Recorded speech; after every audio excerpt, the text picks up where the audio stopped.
Okay, you'll share it, DT community. Okay, here we go. All right, I think we are officially up and running for the live stream 2 of 4 in celebration of our 4,000 amazing members of the Dice Throne community. Between our two Facebook groups, and we have a lot of people that are following. And I have Aaron Hine in the background. He's hanging out in my studio with me. We've been playing games, hanging out, and he's going to help me ask any questions or whatever as I go through this. So, in case you've never joined before, this is a Dice Throne live stream. I'm going to draw something. This will take about an hour. We'll hang out, and Drake says we are live. Yay! So, I'm going to draw a picture. Last week, I did a fun piece of art that had all of the heroes, and if you haven't seen it, it's on the Facebook community page. Tell him his daughter said hi. Aaron says hi. Aaron's watching. He's right there, and he's right there in the comments. Oops, I literally blacked out my entire screen. Anyway, so tonight I'm gonna draw something that's just kind of fun. I literally 10 minutes ago I was talking with Aaron about what should I draw, and we went through a handful of different ideas and thoughts, and then I went and used the bathroom, which is more information than you care to hear, and while on my way back to my studio, which is in my backyard, so I have to walk 50 feet from the house. I thought, what if I drew a picture of the Barbarian and he was like the upgraded Barbarian? He was like in some games they have the regular version, and then they got super Barbarian, or super sweet Barbarian with maybe some armor, or he's now a little bit older and he's a little bit wiser, maybe not wiser. Barbarians isn't. He's not gonna be wiser. He's still gonna bash the heck out of things. So anyway, we're gonna start doodling. This is just my little screen holder at the moment, so we'll clear that out of the way, and let's get this show on the road. So we got a big old sheet of paper here. I need my pencil, and let's give it a whirl. We're gonna do this. He's got to be big and imposing and awesome. So we're gonna just and maybe his hair is a little bit more rugged and matted, and a little longer. Maybe it's got more braids, and maybe some bones or something sticking out of his hair. He's a barbarian, right? So, but he needs to be a little bit more war torn and rugged, I think. I was thinking about and this is not a sentiment of this is the future of Dice Throne. This is just literally me spitballing and having fun figuring out something that I narratively in my head. So what if we came back to the Barbarian in the future after he's fought a whole lot and led his people, and he was more.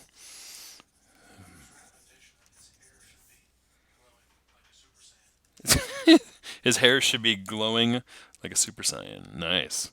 Well, there will be some glow. Let's not fool ourselves here, right? Barbarian or not, I'm gonna glow the heck out of this thing. I mean, this isn't Dice Throne art, or I guess Manny art, if you want to say it that way. It's not Manny art unless it's glowing every which way. So we need some, maybe some rustic shoulder pads or something like that. Maybe give him just a little bit of armor this time.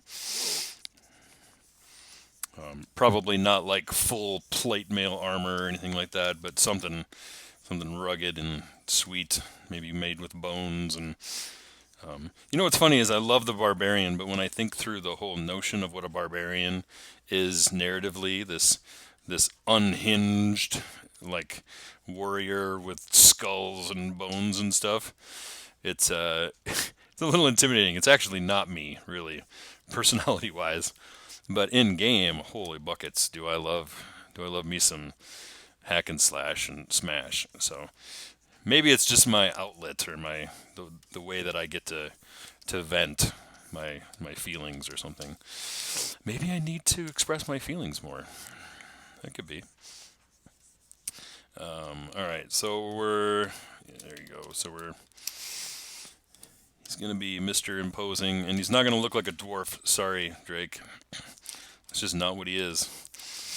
And I realize there are people who thought that he looked kind of like a dwarf originally. Aaron, you did see? You did? Oh yeah, yeah. Yes. You thought he was a little short, stout boy? Yeah. No, he is definitely not. He's not a little man. Definitely not a little man. So we can give him maybe like almost like a skull armor on the side over here. So this is all winging right here. I have no actual plan for this. This is just, let's draw some stuff and see what sticks. We can, get some hot belt buckles, and let's hang some bones from his little sash going across the side, the front here. So,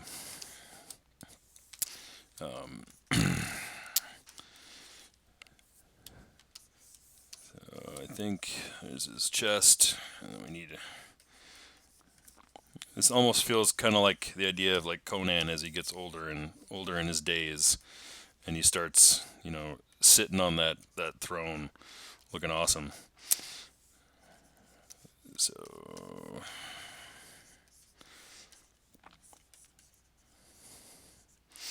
give him some nice little spikes and stuff, wrapped, maybe some scars on his shoulders to reinforce the fact that he is rugged.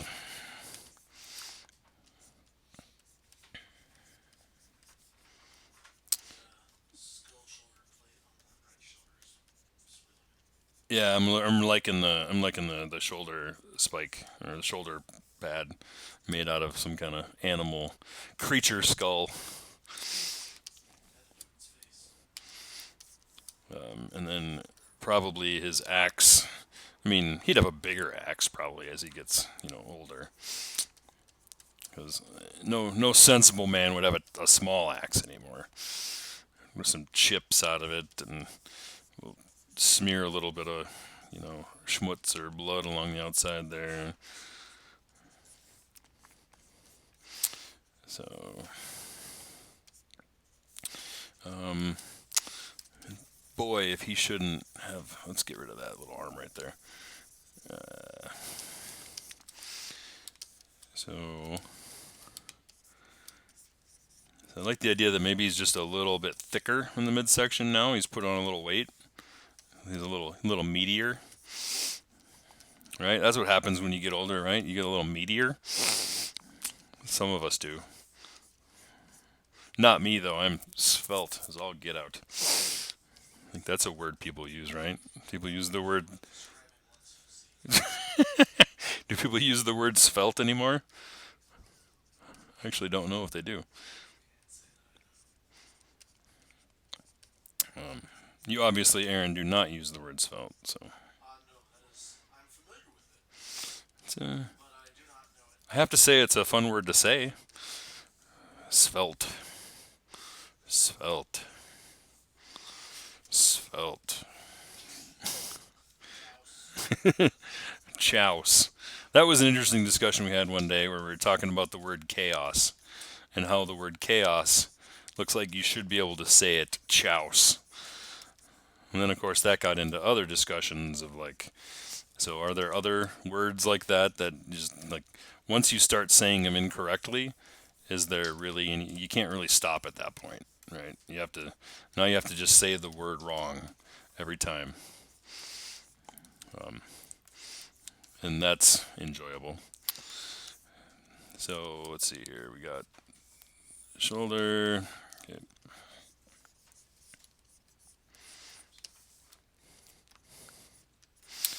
And then we got, we're just gonna. I could pull out further, but really, I just want him to be really imposing in the screen. His little draperies and. Probably hang a couple skulls here down, on his body. Ah, right, the program. Sorry. I forget that I mention this from time to time. So right now, and I think I started out last time by saying it. Um, I'm using a program called Clip Studio Paint. I'm using my PC, and on this, I'm drawing on a Wacom tablet. It's a monitor, so I'm drawing right on my screen. And I use a pen. I'm holding the pen in my hand, and I draw right on it. So it's super fun. I really enjoy the art. All right, that's probably good enough. I think we just start inking, right? So we'll dim that down a little bit. I'm just going to start right at the top because the head is always the most fun. If the head doesn't look sweet, then what's the point, right? And this is definitely one of my. Uh, Aaron made the suggestion to me. He's like, you could draw an entire background instead. You could draw like the Mad King's throne room. And I joked, no. If I did that, it would just be like shadows and atmosphere and glowy light effects and all that kind of stuff. So I often use Clip Studio for the art. I also use my iPad and Procreate. So those are probably my two favorite ways to make all my art. And so all the Dice Throne art is made either on Procreate here or in on my iPad. So, and this is going to be a moody piece, I think. There's going to be a lot of shadows and atmosphere and light and awesomeness because it is the Barb. And but I was thinking through like other heroes, like if I was going to draw Mr. Shadow Thief, but I was going to draw him like the super souped up like veteran. Like what's an elder Shadow Thief look like? What is one that's aged and survived long enough as a Shadow Thief? What do they look like? And that would be a fun exploration. And then I thought, you take the paladin, like the paladin's armor. Does it get more glorious? Does it get more beautiful and regal? And that would be, yes, World of Warcraft pauldrons everywhere.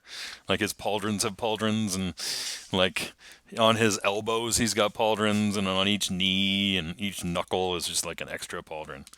Because that would be appropriate.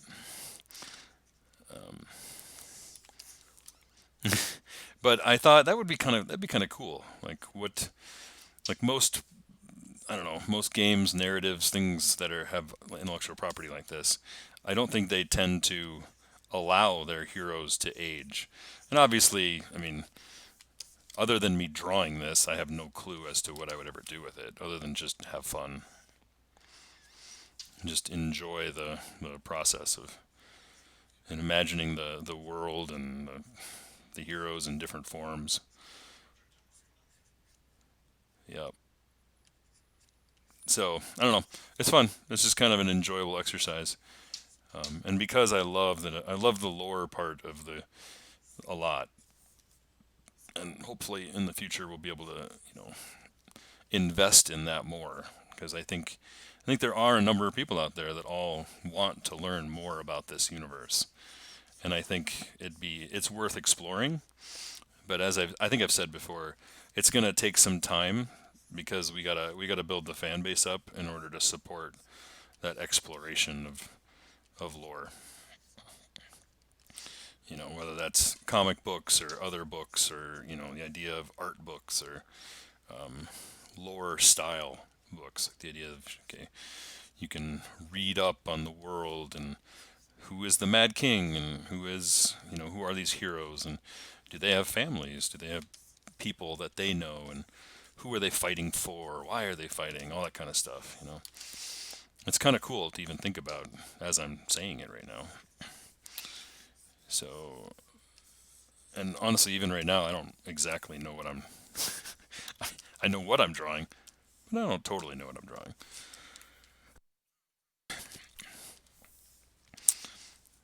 And this time, though, I'm not gonna let myself like get too lost in it. I wanna finish something. I don't like not finishing the work.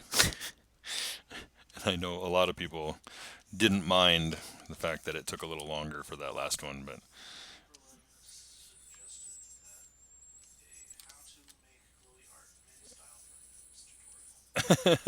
April Lynn, you want me to make a how to glow stuff up? You could make like a how to glow stuff up tutorial. Yes. You know what's funny is I talk with different artists about it, and the techniques I'm using are not unique. There's nothing about what I'm doing that is actually unique to artists. There's not some special tool. Honestly, part of it comes from the fact that a lot of artists just don't like to saturate their art that far. They don't want their stuff to kind of glow. I remember there was a comic publisher I worked with a while back, and one of the things he says was maybe you could add a little less glow next time. And in my heart, I kind of laughed, like, no, why would I do that? Why would I add less glow when I could add more? And I think it's kind of reminiscent of what my art has become. Like and I love it. I think it's important that the art you make, or the things like this, if I when I'm doing them, if I don't love the art and love the flavor of it, then kind of have to ask the question, why would you produce it? And there's obviously commercial reasons. Like if I take on a contract job, of course I want to make the best art I can. Like the Wonderlands War stuff that I'm working on right now. That stuff is super fun, and I love it. I actually love the art that I'm creating, and I love the world that's being built, and it's really enjoyable. And that's part of my role, is to figure out how to infuse that world with life, visually, artistically, aesthetically.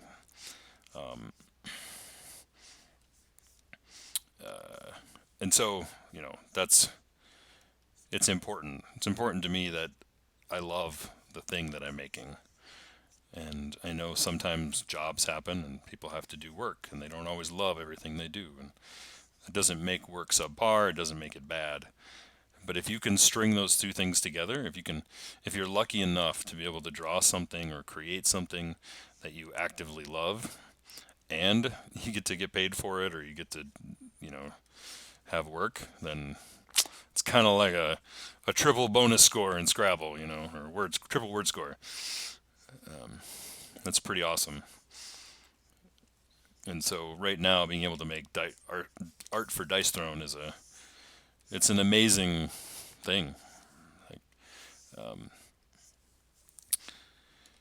so let's see, what do we got? We're on our way. So I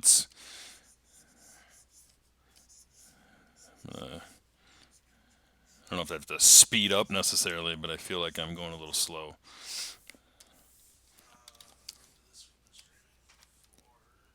For 18 minutes? I think we're up to about 18 minutes. I haven't finished inking and coloring. No, I am losing my touch. It's a true statement. Only valid plays are dice thrown words. That's a version of Scrabble I would play. Except I would spell rage every time. And that's all I would just spell. It'd just be rage, rage, maybe reckless, and maybe rage again later. After mighty blow is good. Sturdy blow is good too, but it's not quite as good as rage. Crit bash is also pretty outstanding. Being able to supposedly stun lock someone. Aaron says he has stun locked someone, like from start to death. Come on. Halfway? It doesn't count? Yeah, I know. Yeah, there was a person Aaron thought and played. She came to Dice Storm Con both years. She's here in Spokane. But it's like I've hit the best stun lock I ever did actually was as a test. It was a demo. I was teaching someone, and I got really frustrated. They were playing, and this guy looked at me, and he was all like, "Did you even play test this game?" He's like, "The Moon Elf is way overpowered, and the Barbarian is garbage." And I've shared this story with some people. Um, but I think, as I've said before, I think I was a little salty that day, or feeling a little bit short. And I looked at him and I said, "That's because you're playing him wrong." And I took his dice and I was like, "This is what you do with the cards you have, and what you have available to you. This is how you play the barbarian." And I picked up his dice and I hit crit bash, and I'm like, "You stun that moon elf, and then you do it again." And I picked up his dice and I rolled again, and I hit crit bash a second time. And I was like, "See?" And the moon elf just sits there and takes it. And then I rolled again, and then I used the twice as wild to hit rage, hit the ultimate. And then I was like, "See, now you hit your ultimate, you get to go again." And then I rolled last, and I hit overpower, and I rolled like 664 on the damage roll for overpower. And then I'm like, and that's how you play the barbarian. And the guy looked at me, and he was all like, "Wow, that's super cool." And I was like, "You just got to learn how to play the hero." And I made sure to let him know that that was highly unlikely and really not natural to roll that many sixes. But it can happen, right? And that's part of the coolness. It's part of the fun factor of Dice Throne, is that things like that can happen. And when they do, oh man, holy cow, you feel good. And it makes you want to try again. That's one of my favorite things. Like, oh, I think I will do this a second time. Or like when my sons play, they just Babe Ruth their calls. They're like, "This turn I will hit a large straight, Dad." And I'm like, "All right, that's good. You can want to hit that, but probably, oh, you did. Okay. All right. Well, you see, it's highly unlikely to do it." Okay, you did it a second time. Okay, so, I mean, you can keep trying, but eventually you're probably not. Okay, you did it a third. And all they do the whole time is look at you like, "Ha ha, see? I know how to dice throne." And you really can't argue with results like that. Can't be like, can't be like, "Yeah, son, don't try it again," because you better believe they're going to. That's what happened in my the one super game we played, 99 point. It was Gunslinger versus Cursed Pirate, and my son Jasper opened with an ultimate with the Gunslinger, and then he closed the game with an ultimate. And then in between, he just like called large straights, like he owned all the dice. And I think he did, actually. I'm pretty sure he owned all the dice that game. And I have learned never to play my son again. No. It's super fun playing him. And he's getting better and better at the game, and he's making like better choices. And he does have a cape. He has a cloak or a cape. Aaron is pumped for the cloak. Yes. Yep. There's a little cloak going on here. And all right, so we gotta get some here. All right. Oops, that's the wrong brush. So, anyways, yeah, I think that's one of the things I love. I mean, I love playing with the game with my boys. My youngest son, he is a self-proclaimed seraph expert. He has made sure to let me know that he has mastered the seraph. And I have to say, he is very good with the seraph. It's really cute and fun when they start taking ownership of the heroes like that.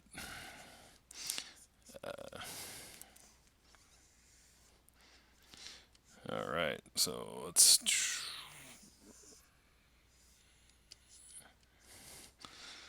All right.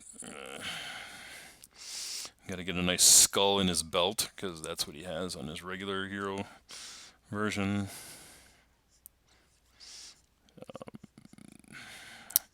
Some nice jaggedy cartoon teeth down here, because that's what happens apparently when you die. Your teeth turn cartoony and jaggedy, and then your skull forms into a frown skull. Like all normal skulls, they become frowny skulls. The frowny skull is the current skull on the barbarian. It's on his belt or his little like waistband thing. It's skulls that all of a sudden gain character upon death. Yep, they look mad, because they're dead or something like that. Yes, skulls do have eyebrows. Aaron has concurred. I think he has seen one. Uh, they're angry skulls, not angry scrolls. In case you've seen Captain Marvel, I didn't spoil Captain Marvel. I thoroughly enjoyed it. I have to say. Um, you borrowed Into the Spider Verse. Did you borrow it from me? Okay, because I just bought Into the Spider Verse and it's sitting on my. I thought maybe my wife lent it to you, and I'm like, no, you don't get it. Okay, Into the Spider Verse might be my favorite movie of last year. I feel confident in saying it's my favorite film of 2018, and honestly, it might be one of my favorite movies of the last, I don't know, 10 years. Is there a dwarf skull? Let's let's just say yeah. I think we go with yes. Uh, I can't really imagine a reason not to say yes to that. Sorry, Drake. Dwarf skull it is. If you want to blame someone, you have to blame April Lynn now, because it's not my fault. I just drew it, right? April Lynn will back me up on that. Okay, getting closer. About half hour in. Let's see if I can pull this together.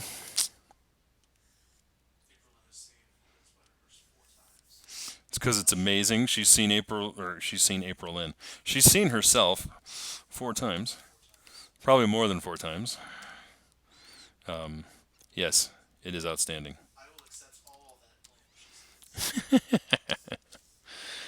All that blame is now April Lynn's. Congratulations.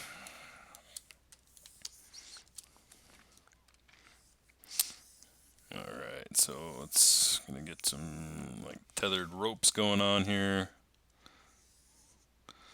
around Mr. Barb, around his like fur cape, cloaky thingy.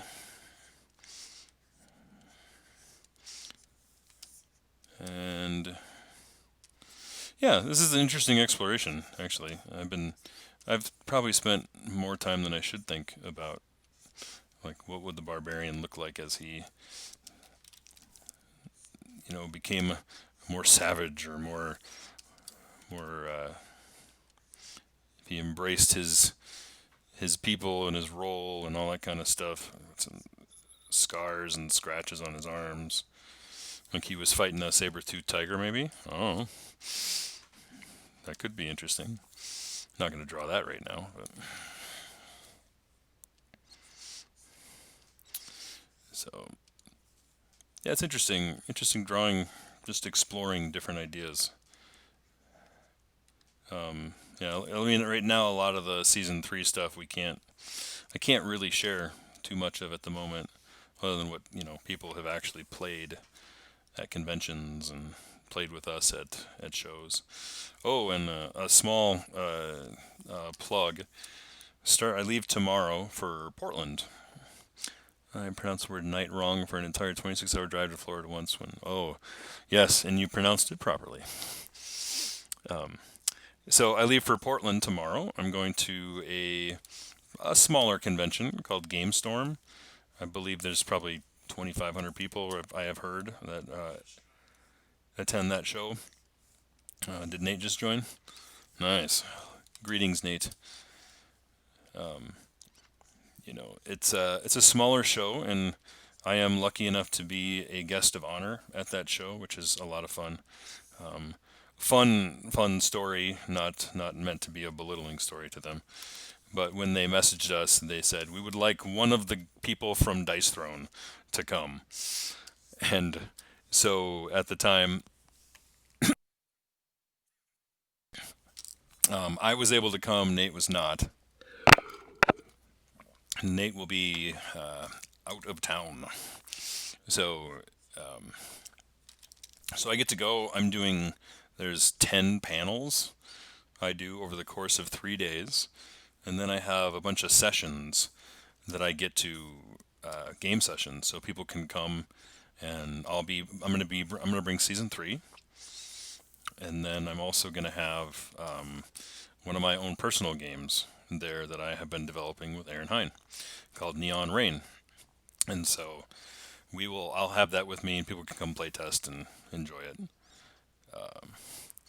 But yeah, I'm looking forward. We'll have the Treant, the Ninja, and we'll have the season three co-op there for people to try out.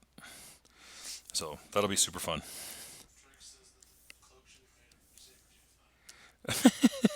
Saber tooth hide cloak. Yes, there's a lot of crossover we could do here. Um,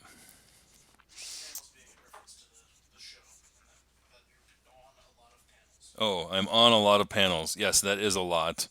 One of them, which will be really interesting, is about my most anticipated or favorite games that are coming out in 2019.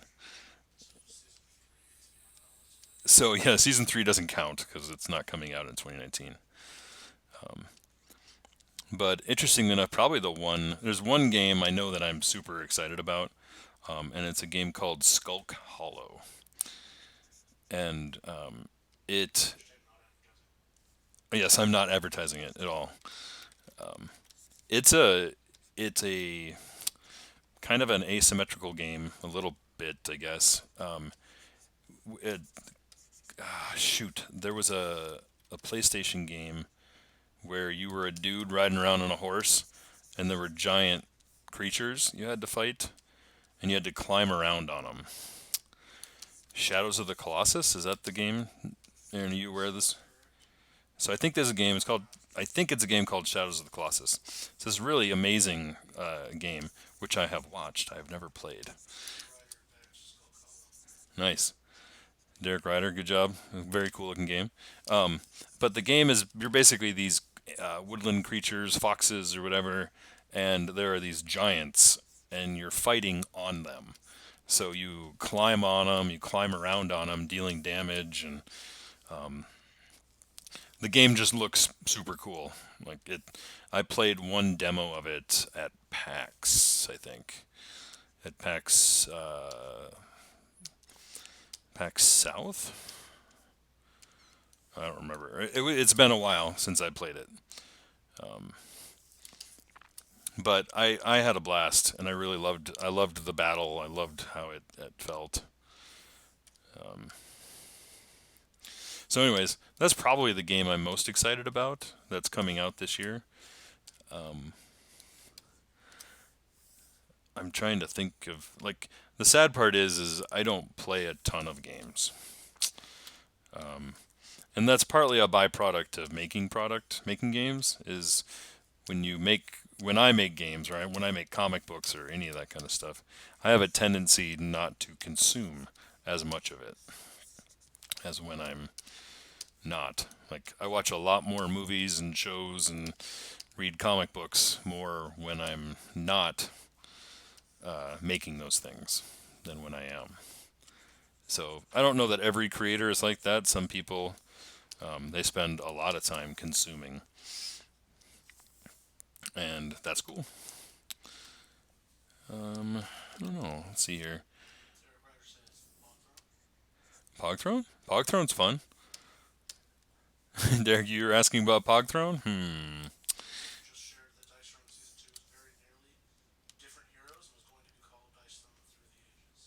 Yes, it was. So, Dice Throne Through the Ages. We originally had this idea of creating theme boxes, and we wanted to create so the artificer was a part of this box, and because he was like the future tech oddity, and we were gonna create these theme boxes like Dice Throne Light and Dark and Dice Throne Through the Ages, and but then there was kind of this aha moment of realizing that Dice Throne was it was seasons, like almost like a fighting game, right?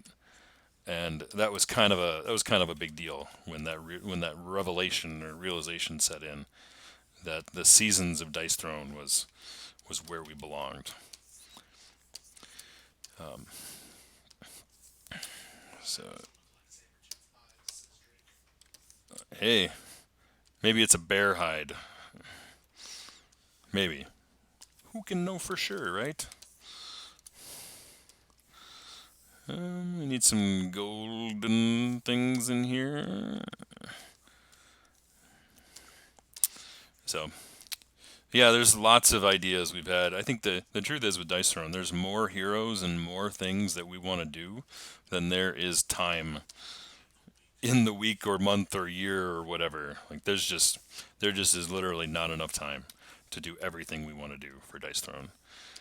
Like we were just reflecting on different hero types and like what kind of heroes would we want to see in this season or in this season or in this season, and the ideas doth flow.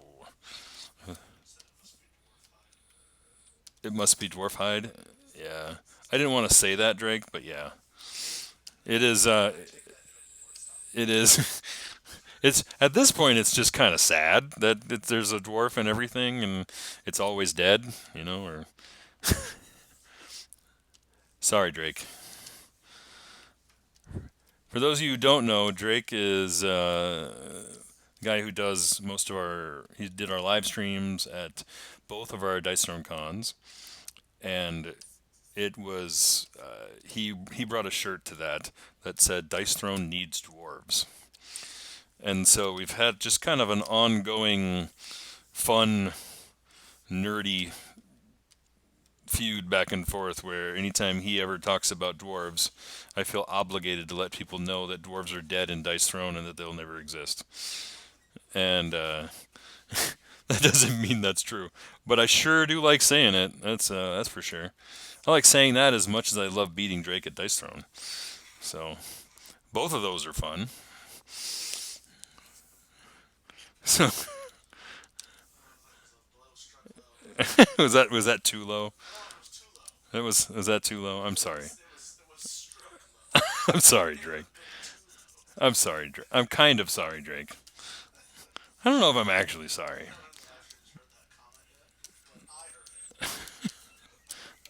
I don't know.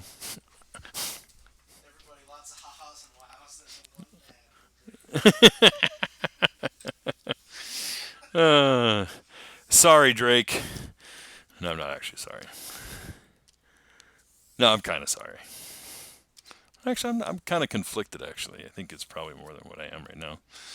Um, all right, so I got all the flats done. Let's keep trucking, shall we? We need some nice deep red.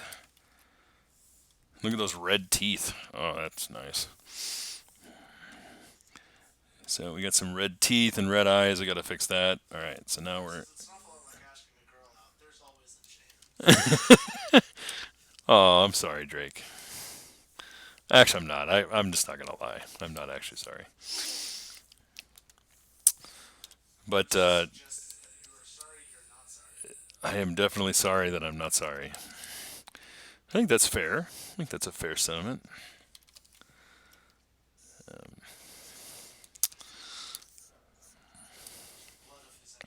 Yes, he drank the dwarf head blood is what just happened. Poor, poor dwarf. All right, let's keep moving here. We got some.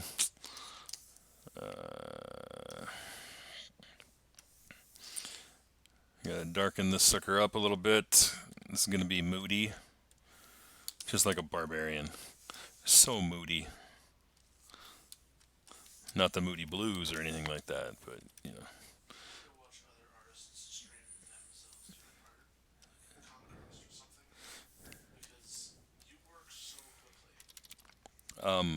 I've watched a few other artists do their stuff, and it's super fun. I've actually really enjoyed. I've gone on Twitch and watched some different guys do their art. A lot of them are painters. They're not necessarily comic book artists, So there's kind of a difference, really, when you're talking about concept artists and painters. Like I've shared this before, but a lot of dice thrown art is was born out of a necessity to work quickly and to not. I just didn't have enough time to make the art I wanted to make, so I kind of crafted a style that allowed me to work quickly,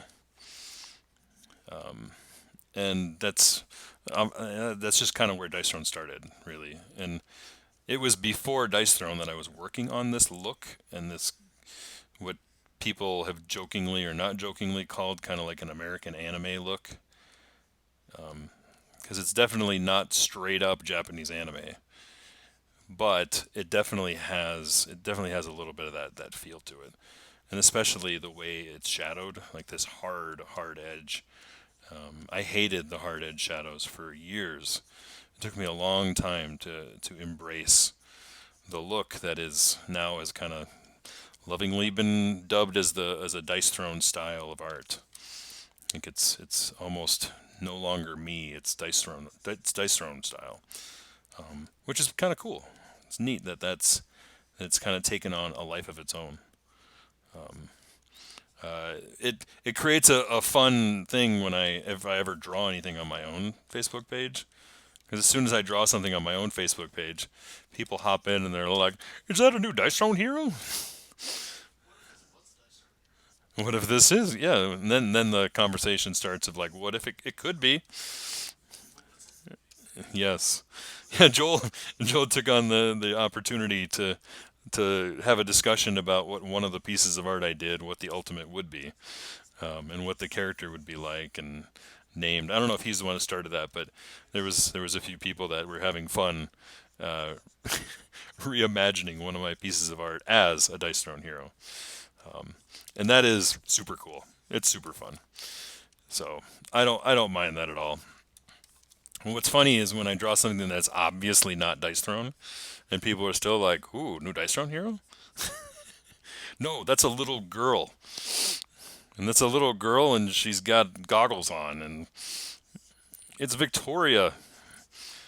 I don't think Victoria could fight in the Mad King's world. I think Victoria can do anything. Aaron says, "We're done. We're we're done fighting." It's a tournament of love. That's a yes. Her dad would probably be pretty strong in Dice Throne, actually. I think yes, Frankenstein's monster would be a legit Dice Throne hero. Yes, that would be super fun. But yeah, I enjoy it. I like sharing the art. I like letting people see it. It was an interesting discussion I had recently with Nate about the nature of artists and the desire of an artist to have their work seen. And it was a fascinating discussion because art is supposed to be seen. It's artists want their work to be seen, and it's just kind of an interesting character trait, I guess, or part of being an illustrator. I want people to see it. I make it to be seen, and and so I think it's a really interesting back and forth. So, the artists looking for, I don't know, looking for approval from people is, I'm making something. It is commercial. It's a product. I want you to like it, but I also fight with myself because I want to make the thing I want to make, and it's an interesting artistic battle. I will say that when I think about who I am as an artist and as a person, I have often made many artistic choices that were probably not the smartest monetarily, but hoping against hope, that people would like the work that is being made. And that's one of the things that makes Dice Throne, or really makes it so gratifying, is that people around the globe are appreciating and liking something that we made. And that's it's pretty amazing. Not everyone gets that the luxury of having fans and people who actually care about what you produce. So it's pretty neat. And who knows how long a ride like this lasts? And while we have it, we can enjoy it together and enjoy the game and enjoy the camaraderie and the people and the community, which is pretty amazing. So, Overwatch, they're spamming ideas for heroes. Overwatch Heroes. Overwatch, Borderlands, Days Over Gone, Doctor Strange. Every Overwatch. contract Yep. confirmed for season three. Everyone said Victoria can totally Minotaur, Lich King, Scott Pilgrim. There's lots of A heroes. lot of them. I don't even know where it started. There was all of a sudden a ton of them. Someone just decided it was time to have a discussion about all the possible heroes we could build. Um, I will tell you right now, we have thought long. We've thought a lot about that kind of stuff. Penelope Cruz. Nate. Nate said Penelope Cruz would be awesome to make. A glitchability O-Wreck-It Ralph, which means he's talking about Vanellope. Penelope von Schweetz, Yes. not Penelope Cruz. It is not Penelope Cruz, Nate. Sorry. Vanellope Van Schweetz. She's awesome. Yeah.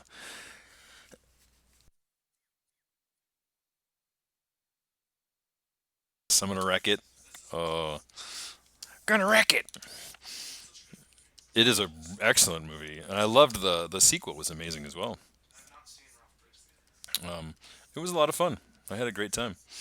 I love me some animated movies though, so my bias is very strong.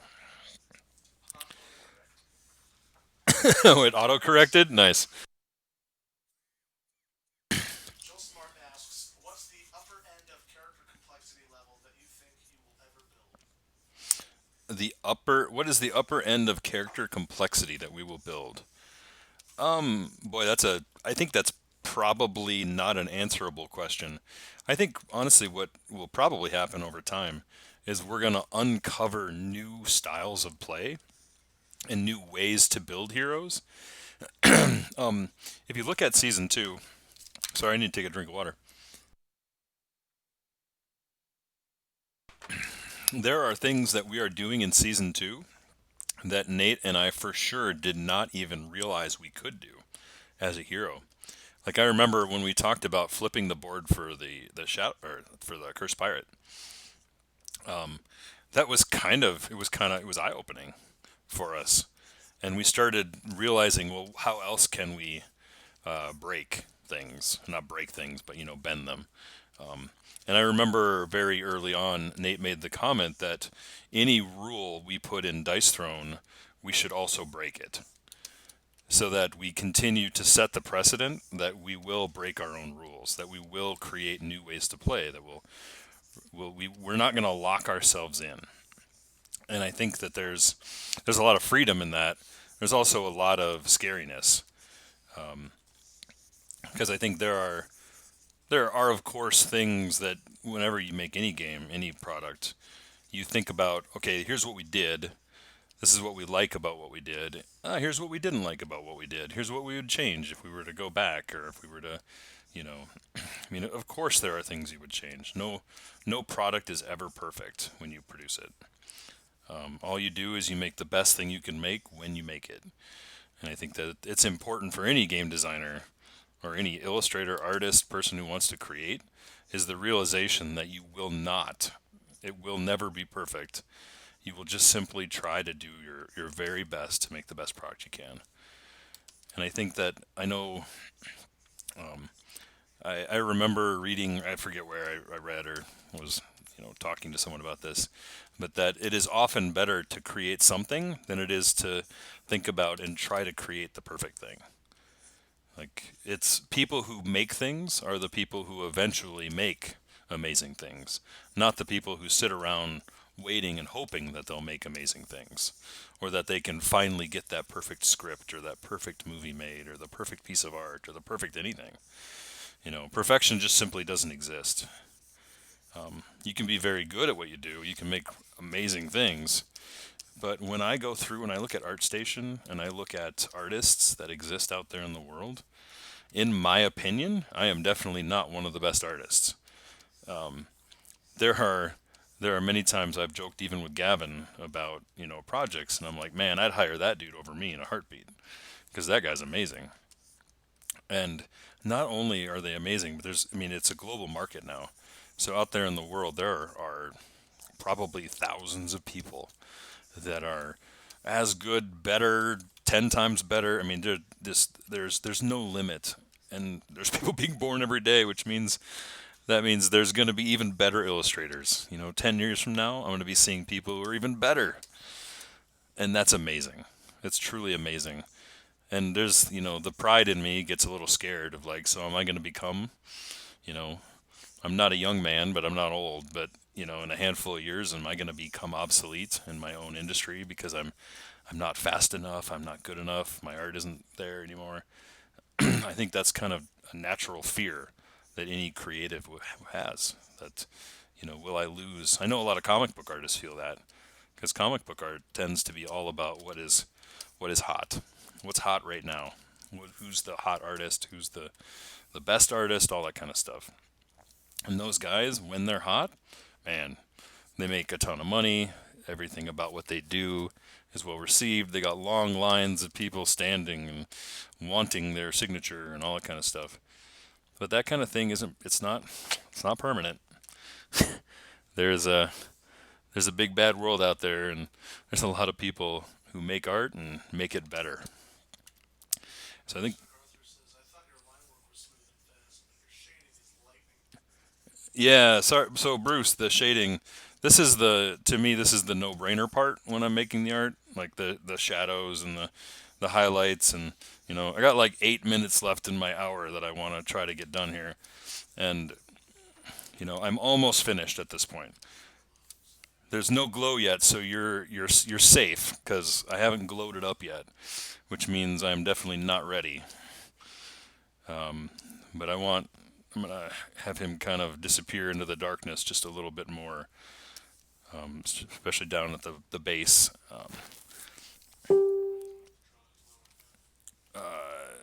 So the glow is coming. The glow is coming very soon. I'm almost there. We're gonna, I think we're gonna burn some villages maybe in the background here a little bit. I don't know. Can have a little bit of texture.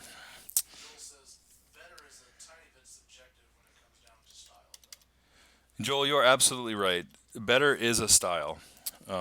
Like my art doesn't belong on Magic the Gathering. That's just a that's just a hard truth. Like Wizard of the Coast is never going to come calling to have me make new art for their cards. And that is okay because I don't really want to paint like that. I don't want to do that art. And so I think that kind of thing, it's important for any artist to understand, unless they're willing to evolve and change how they operate, there are certain things people are not going to hire them to do. And for me, that is okay. I'm, depending on my projects, I do like to change up, how I draw or what I'm choosing to do or how I illustrate something. I don't want everything forever to always have this style. That means some future game. Like I'll just take for instance the Wonderlands War art I'm working on. It is definitely different than Dice Throne, and that's very intentional. Because when I'm thinking about that world, or I'm thinking about what it is, it's not Dice Throne, and it shouldn't look like Dice Throne. And not every artist has the ability or the foresight to think about art differently. But it can also backfire against an artist. If I want to try to change, like right now, people see Dice Throne and they're going to think, aha, we would like Dice Throne for our game, please. And then when I start making art for them, I change it up and I say, hey, how about we make the art look different? Wouldn't that be better? And they're That's not always the case. Not everyone thinks that, yes, it would be better to make art that looks unique and different than what people know you for. I would be totally okay if I made a game and people looked at it and they didn't realize that I had done the art because they're accustomed to one type of look or feel for art. Drake says, I wonder whose village is being burned because it can't be a dwarf. They're already dead. Yeah, the dwarfs are dead, Drake. This is a different village. This is just a. Not a dwarven village. It's not a dwarven village, and let's be honest, the dwarves don't have villages.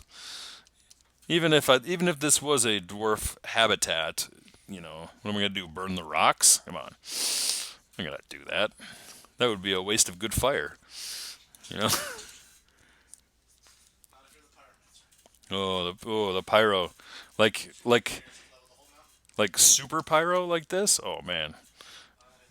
There are Like think about how like sweet. Yeah, it'd be just a wall of fire is all it would be. It's literally just the entire picture is just flames. With it, you could see a smile in the background, just a little shimmering smile of happiness watching the world burn. She she lined his hair. so truly just like this little like aha. Who's your favorite character to draw? My favorite character to draw so far has been the Curse Pirate. And I think part of it is there's a happiness and a glee to that hero that I absolutely love. I love the mischievous nature of how she plays. I love the idea of her. I love that she's willing to play in a tournament of champions with her very soul. Like she's out there like flippantly flipping over cursed doubloons just so she can win a battle. She's making people walk the plank, and I love that. I love that flavor and that the idea of what she is.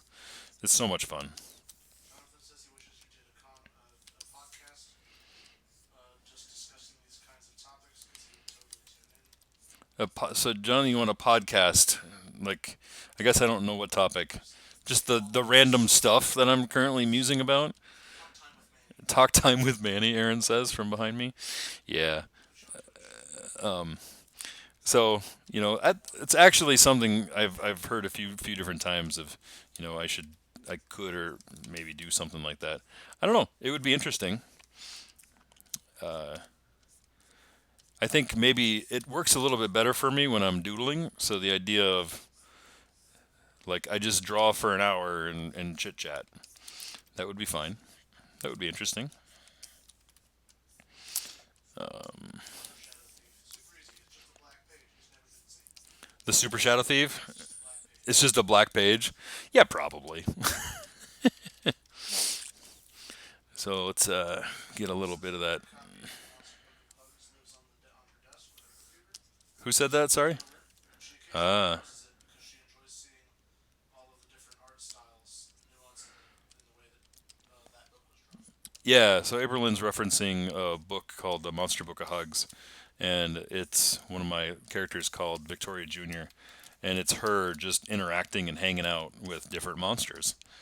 And each time I drew in different interaction with her and monsters, the I would change up different styles and flavors and that kind of stuff. And it gave me a chance to just draw whatever I wanted in these different creatures. I would research. Like one of my favorites is this a picture of Victoria hanging out with a creature called Yukiona, which is this horrible Japanese witch creature thing that lures men off into the wilderness in the cold and in the snow, and lures them to their death. And it's just this eccentric little picture of Victoria hanging out with Yukiona on the edge of this snowy bank. And I absolutely love it. And I realize it's a little dark. It's a little dark. But most monsters are. Like, it's interesting when I was doing these Monster Book of Hugs and all this monster art, it made me realize that, yeah, mythical creatures rarely are born from good things. It's a rare mythical creature that is created because people were super happy and that they were believed that this was a good thing to have around.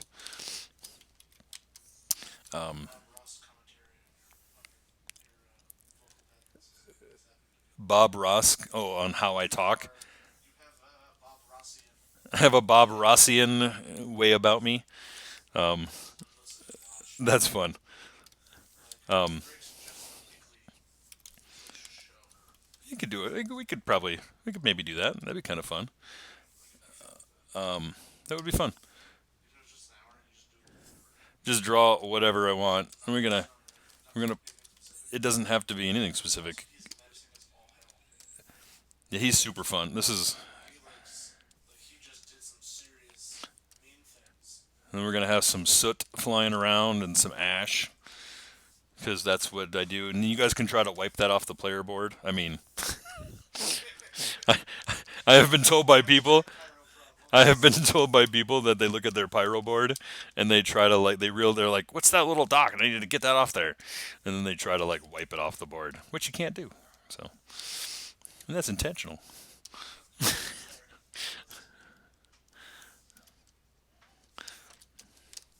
Yeah, that'd be pretty cool.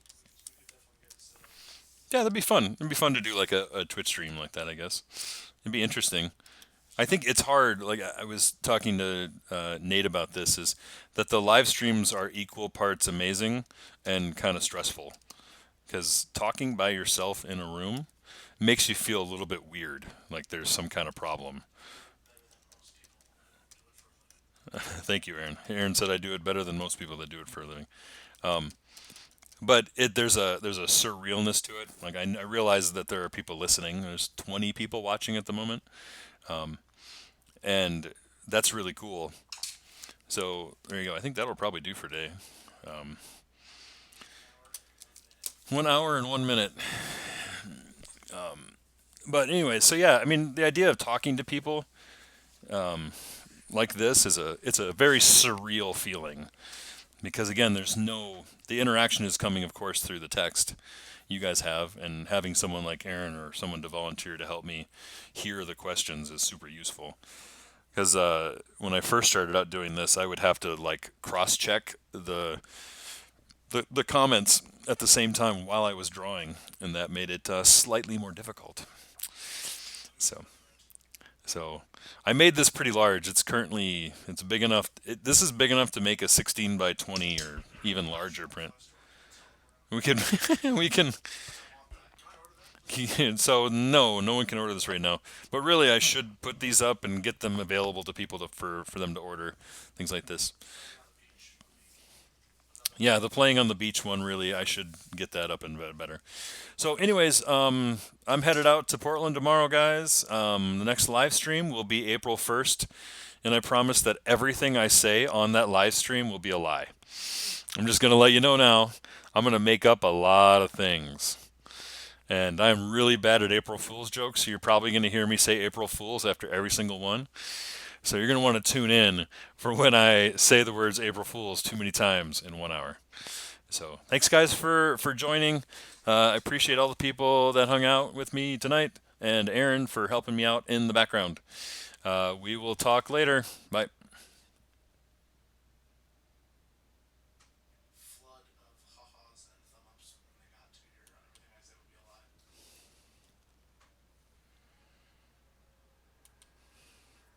Alright, I figured out how to do the store. You did. Nice.